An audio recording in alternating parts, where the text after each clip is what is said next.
Bonjour, bienvenue dans le podcast qui te fait connaître les médecines douces et ses visages. Je m'appelle Clara et je viens de lancer Sens, la première marque de cosmétiques inspirée des médecines alternatives. Ma mission est de vous renseigner sur toutes ces méthodes holistiques, mettre en lumière les praticiens du bien-être et vous prouver que la beauté résulte de deux facteurs, le bien-être et les soins. Bonne écoute! Hello tout le monde, je suis trop contente de vous retrouver aujourd'hui pour le dernier épisode hors série du mois de juillet. Pas de panique, il y en aura toujours un par semaine durant tout le mois d'août, donc on va aborder encore plein de sujets ensemble. Aujourd'hui, j'avais envie d'aborder avec vous le sujet de expliquer et soigner ces troubles du sommeil, donc c'est comme ça que j'ai appelé ce podcast. J'ai envie de parler avec vous de voilà un petit peu les problématiques récurrentes autour du sommeil et puis leurs explications avec la médecine douce, donc on va parler d'Ayurveda, de médecine chinoise et surtout de naturopathie. J'espère que ça va vous plaire et puis on parlera aussi bien évidemment un petit peu de mon expérience et de mes conseils que je peux vous délivrer pour si vous avez des problèmes de sommeil. Aujourd'hui je vais d'abord un petit peu vous parler du sommeil en général, on va faire une petite introduction là-dessus, les rôles du sommeil, qu'est-ce que ce sont en fait les phases de sommeil et puis ensuite on parlera de plusieurs problématiques et je vous expliquerai en fait quelles sont les explications de ces problématiques avec les médecines douces. Donc on va parler de l'insomnie, on va parler des cauchemars, des réveils nocturnes, de la paralysie du sommeil.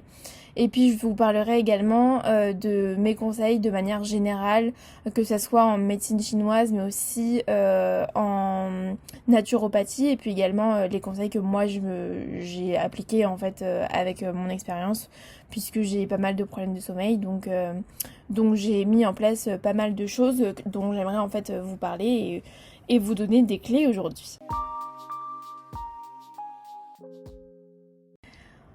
Faut savoir que dans une nuit, on a entre 4 et 6 cycles successifs d'environ 90 minutes de phases de sommeil en fait.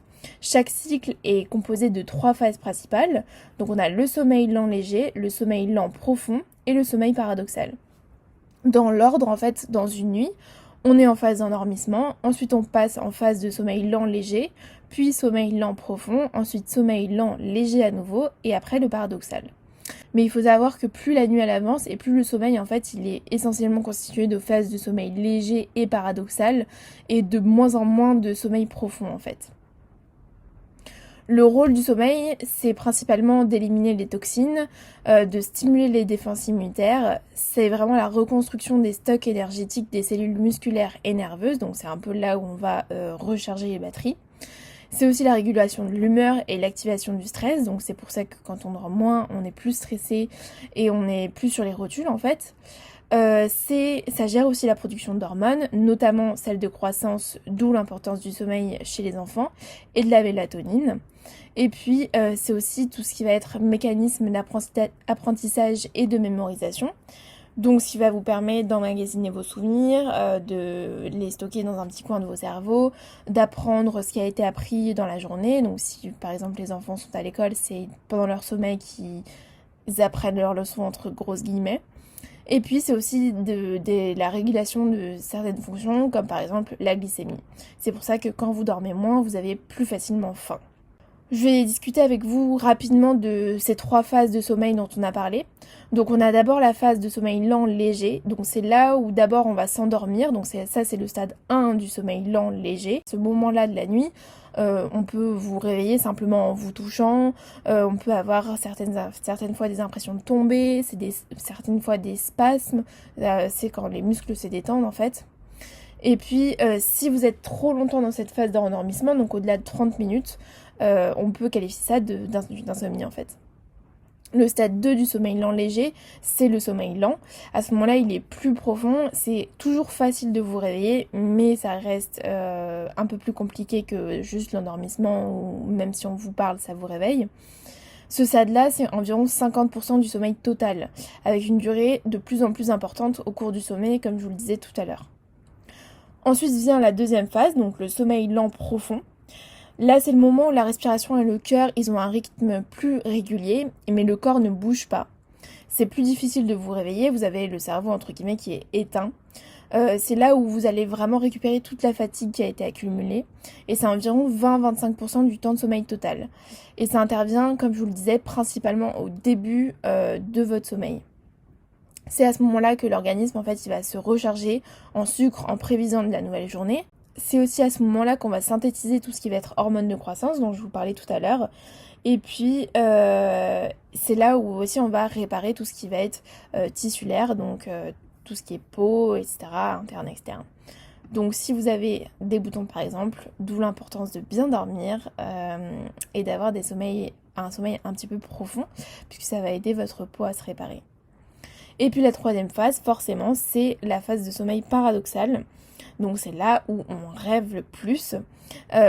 Pourquoi on appelle ça le sommeil paradoxal? Puisqu'en fait, on a tous les signes d'un sommeil profond. Donc votre corps, il est totalement relâché, vous êtes totalement immobile. Et en même temps, des signes d'éveil, puisque vous avez une activité cérébrale qui est intense à ce moment-là, et puis des mouvements oculaires rapides. Le sommeil paradoxal, au cours d'une nuit, représente environ 20% du sommeil.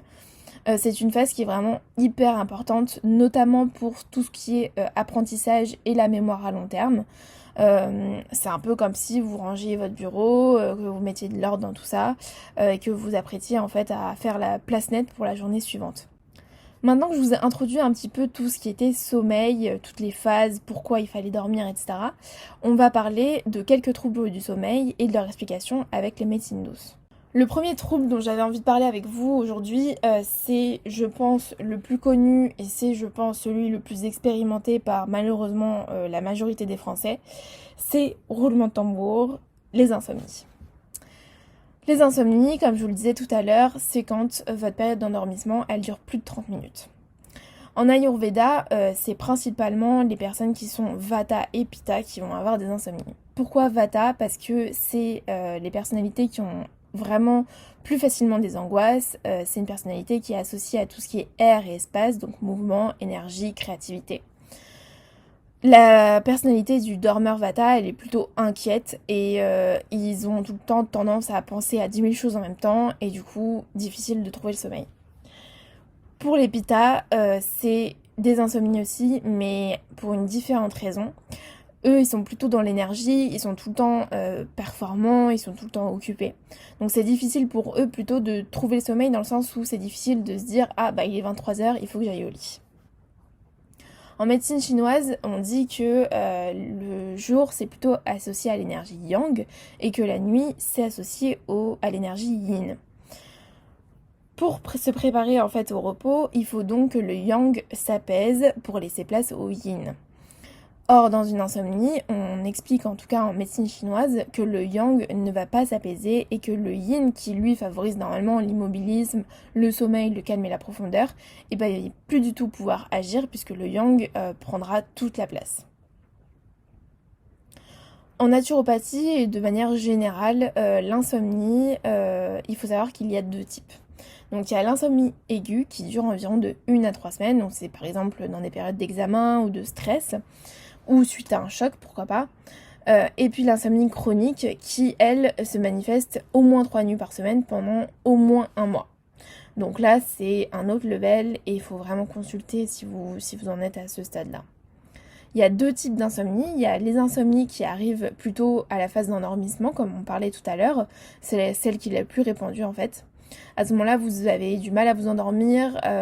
C'est souvent parce que vous êtes stressé, que vous pensez à autre chose, mais ça peut être aussi parce que vous avez une mauvaise hygiène de vie, donc vous fumez, vous buvez, vous avez des repas qui sont trop importants le soir par exemple. Et puis il y a un autre type d'insomnie qui lui est un petit peu différent et qui arrive plutôt quand vous vous réveillez la nuit et que vous n'arrivez pas à vous rendormir. Par exemple, vous vous réveillez après un cauchemar, vous êtes plein d'anxiété, vous pensez à plein de choses et puis vous n'allez pas réussir à vous rendormir après ce réveil-là. En général, ça survient après 3h du matin. En naturopathie, on va expliquer l'insomnie par différentes causes. Premièrement, c'est l'hyperstimulation du système d'éveil, donc tout ce qui est bruit, anxiété, traumatisme, hyperactivité aussi bien intellectuelle que physique. Il y a aussi tous les facteurs psychologiques, donc stress, anxiété, comme on parlait tout à l'heure. Physiologique, donc vous mangez trop, vous consommez beaucoup trop de café. Pathologique, donc tout ce qui va être apnée du sommeil, syndrome des jambes sans repos, etc.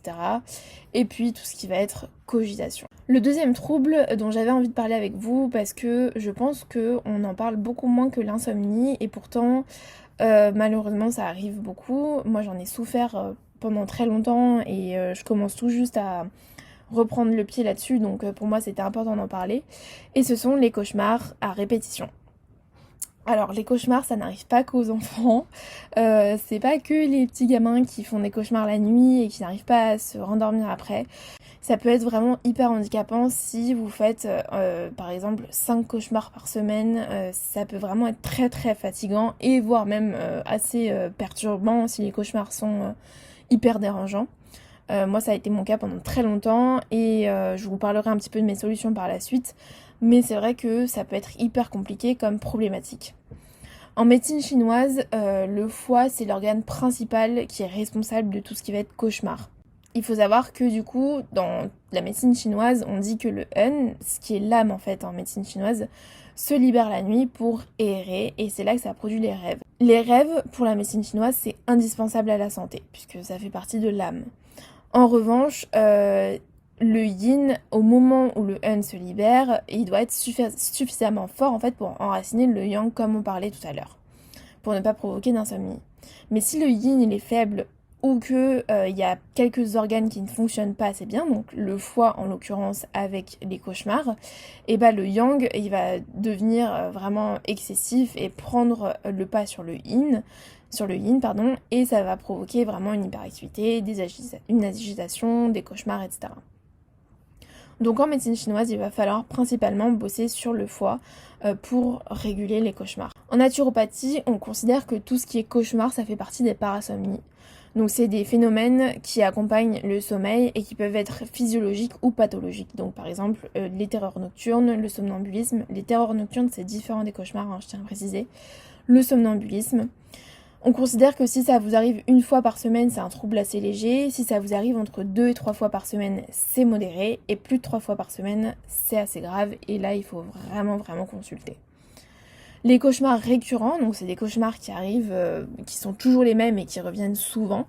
C'est synonyme que vous avez du mal à reconnaître un conflit, donc ça peut être un stress post-traumatique, une difficulté à accepter une situation, ça peut être aussi que vous avez du mal sur le plan du conscient à du coup intérioriser quelque chose et que c'est l'inconscient qui prend le pas pour l'exprimer et pour le faire remonter en fait. Voilà, donc ça c'est toutes les explications au travers des médecines douces, en tout cas celles que moi j'ai trouvé le plus intéressant pour les cauchemars. Ensuite, j'avais envie de parler avec vous de 2 autres problématiques, un petit peu plus, je vais un petit peu plus les survoler. La première, c'est les réveils nocturnes. Je trouvais que c'était quand même intéressant de l'aborder, puisqu'il faut savoir qu'en médecine chinoise, si vous vous réveillez à une heure précise toutes les nuits, donc par exemple, moi je sais que c'est principalement vers 3h du matin, entre 3 et 4h, si vous vous réveillez chaque nuit à la même horaire, ça peut être signe qu'un des organes ne fonctionne pas. Enfin, en tout cas, il y a de l'énergie qui est bloquée à l'intérieur. Donc je vous laisserai en note de ce podcast les détails des horaires, mais je trouve que c'est assez cool et intéressant. En fait, pour la médecine chinoise, il faut savoir que l'énergie, elle circule dans le corps sur un cycle de 24 heures. Et donc à travers tous les organes. C'est à ce moment-là du coup qu'on va savoir si, par exemple, vous vous réveillez à 3h du matin, l'énergie normalement elle est censée être au niveau du foie, donc si vous vous réveillez à 3h, c'est que l'énergie est bloquée à ce niveau-là.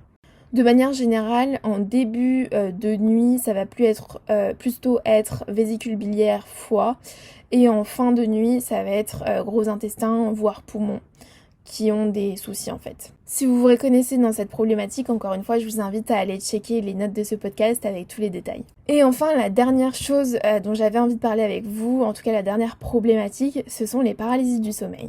Alors, je sais pas si vous en avez déjà fait, en tout cas, il faut savoir qu'il y a entre 25 et 60% de la population qui en expérimente au moins une dans sa vie. C'est quelque chose d'assez perturbant.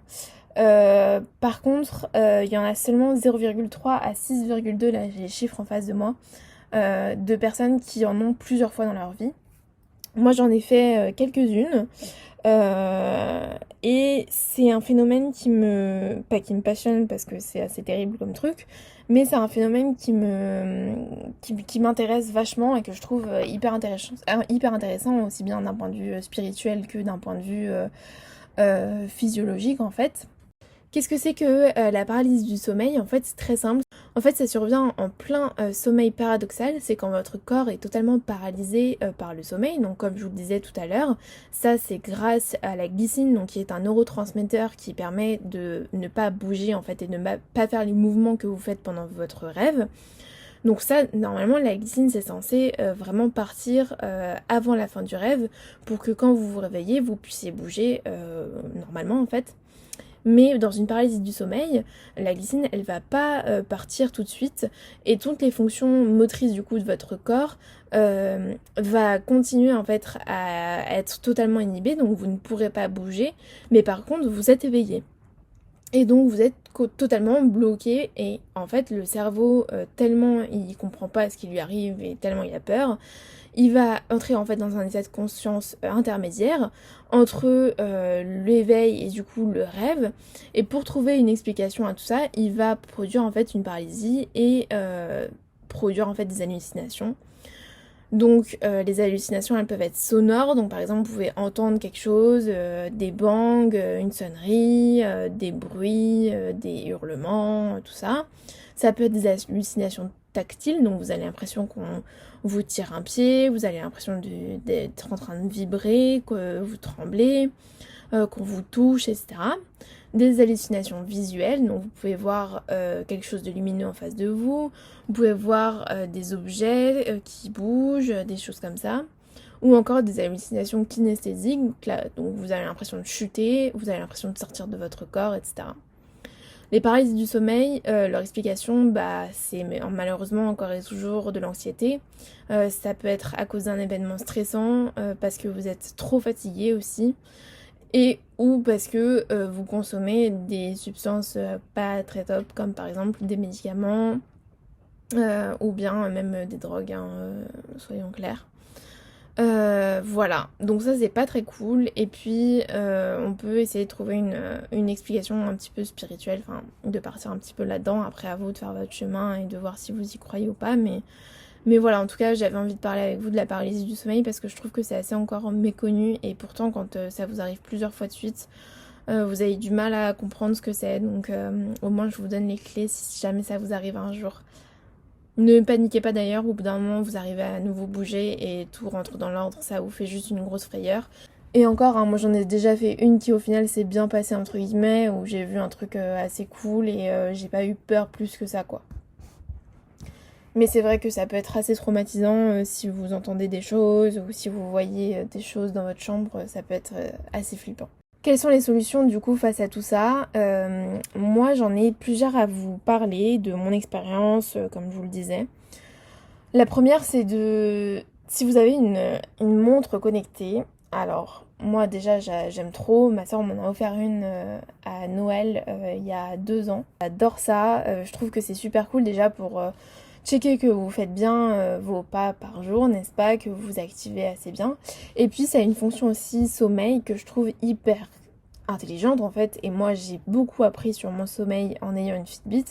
Ça vous permet en fait de voir quelles sont les phases de sommeil que vous avez parce que ça analyse votre rythme cardiaque, etc., etc. Ça a plein de fonctions qui me dépassent, j'avoue un petit peu, mais en tout cas ça analyse votre sommeil et vous pouvez beaucoup mieux comprendre pourquoi vous dormez mal et à quel moment par exemple vous vous réveillez la nuit, etc. Moi ça m'a montré que j'avais beaucoup trop de sommeil léger et de sommeil paradoxal par rapport à la moyenne et que j'avais en fait très peu de sommeil profond. Donc ça c'est vraiment cool par exemple si vous voulez dans un premier temps comprendre un peu mieux votre sommeil avant d'agir. Après il y a plusieurs thérapies que je peux vous proposer qui moi m'ont vachement aidé. Donc j'en ai déjà parlé mais par exemple le MDR, le ML et l'hypnose, moi la thérapie que j'ai faite m'a beaucoup aidé là-dessus. J'ai fait beaucoup de cauchemars pendant la thérapie et ensuite ça s'est beaucoup espacé et aujourd'hui j'en fais vraiment moins. Donc ça peut être une bonne solution. Vous avez aussi l'acupuncture, moi ça m'a énormément aidé également. Donc ça plutôt médecine chinoise du coup. Ça permet de vraiment rétablir les énergies, de faire circuler tout ça et d'activer en fait les méridiens qui sont bloqués chez vous. Une autre chose que moi je fais au quotidien, alors il y en a qui trouvent ça un peu bizarre, il y en a qui détestent ça. En fait, j'ai l'impression qu'il y a vraiment deux teams. Il y a ceux qui ont horreur de ça et ceux qui adorent ça et qui en écoutent tout le temps avant de dormir. Moi je fais partie de cette deuxième catégorie, c'est l'ASMR. Donc si vous ne connaissez pas l'ASMR, je vous conseille d'aller sur YouTube et de checker ça. En fait c'est... comment expliquer l'ASMR? C'est une bonne question. Ce sont en tout cas des vidéos avec des choses satisfaisantes à regarder, des bruits satisfaisants. Ça peut être, voilà, moi j'écoute beaucoup de tout ce qui est massage, ondes positives, tout ça, c'est quelque chose qui me fait énormément de bien. À l'heure où je vous parle, hier j'ai eu beaucoup de mal à m'endormir parce que j'ai regardé des trucs qui faisaient peur et ne faites pas ça, c'est vraiment débile. Mais du coup j'avais très peur de dormir en fait et j'ai regardé de la l'ASMR et c'est le seul truc qui m'a soulagée pour dormir. Donc vraiment gros conseil, et il y en a qui se foutront de ma gueule dont mon copain, mais moi j'assume totalement, la l'ASMR c'est la vie les gars. Un autre truc que je fais tout le temps, c'est de mettre de la lavande vraie sur mes poignets et puis aussi sur sur mes oreillers.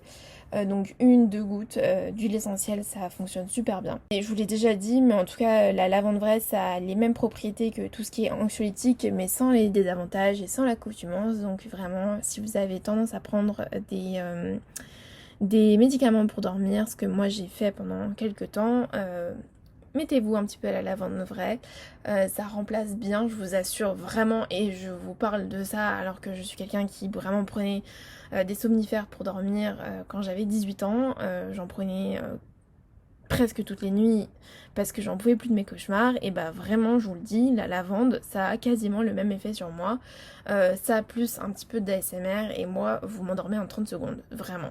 Pour tout ce qui est conseils un petit peu bateau mais qui sont toujours bien de rappeler, vous avez forcément d'éviter tout ce qui est source de lumière parce que ça empêche la bonne sécrétion de mélatonine. Et la mélatonine en fait c'est l'hormone sécrétée par la glande pinéale et qui s'active seulement quand vous arrivez en fait dans l'obscurité et qui vous permet en fait de vous endormir. Donc souvent on en prend aussi en complément alimentaire la mélatonine. Je pense notamment à Euphytose, mais aussi moi je prends pas mal de spasmine, c'est des compléments alimentaires à base de plantes pour déstresser. Autre conseil un peu bateau, évitez de boire du café après 15h. C'est débile à dire, mais je sais qu'on est beaucoup trop à le faire, enfin en tout cas il y a beaucoup de gens qui le font. Moi j'ai totalement arrêté, j'en suis plus qu'à un café maximum par jour le matin, quelquefois un autre si je suis un peu fatiguée, mais vraiment j'ai drastiquement arrêté le café et ça m'a fait le plus grand bien. Et puis un autre conseil bateau, forcément éviter de manger trop le soir, d'avoir mal au bide avant de vous coucher. Préférez plutôt des repas un petit peu légers, style soupe, salade. Salade si vous digérez bien évidemment les choses crues. Moi j'adore ça, c'est ce que je fais. Et puis pour tout ce qui est plantes, notamment si vous faites des cauchemars, si vous êtes en stress post-traumatique, pensez à tout ce qui est avoine sauvage, mélisse, donc qui est vraiment anxiolytique aussi pour le coup, millepertuis qui là est plutôt antidépresseur si vous êtes un petit peu déprimé en ce moment, ce que je peux comprendre malheureusement avec la période qu'on traverse. Ça peut être des bonnes plantes pour apaiser tout ça. Et puis la lavande, comme je vous le disais tout à l'heure, camomille, etc. C'est vraiment le best. Voilà, j'espère que ce petit épisode de podcast vous aura apporté un petit peu les premières clés pour comprendre vos problèmes de sommeil, et puis que les solutions que je vous ai apportées vous aideront à aussi avoir quelques clés pour mettre des choses en marche pour mieux dormir la nuit. Le sommeil c'est hyper important comme je vous l'ai dit au début du podcast pour plein de raisons. Donc faites attention à vous, faites attention à bien dormir la nuit. En tout cas moi je vous embrasse très très fort et puis je vous retrouve d'ici la fin du mois, donc le 31 pour un épisode avec le praticien du mois. Et puis en attendant, on se retrouve aussi au mois d'août pour les épisodes en 1-1 comme les épisodes hors série que vous êtes en train d'écouter. Vous pouvez écouter ou réécouter ceux du mois de juillet à l'infini, ils sont dispo sur toutes les plateformes d'écoute. Et puis voilà, je vous embrasse très fort et je vous dis à la prochaine. Ciao, bye bye. Merci d'avoir écouté le podcast Vous êtes sensationnel. N'hésitez pas, s'il vous a plu, à lui donner 5 étoiles par exemple sur les plateformes de podcast. Moi je vous embrasse et je vous dis à très vite. Bye bye.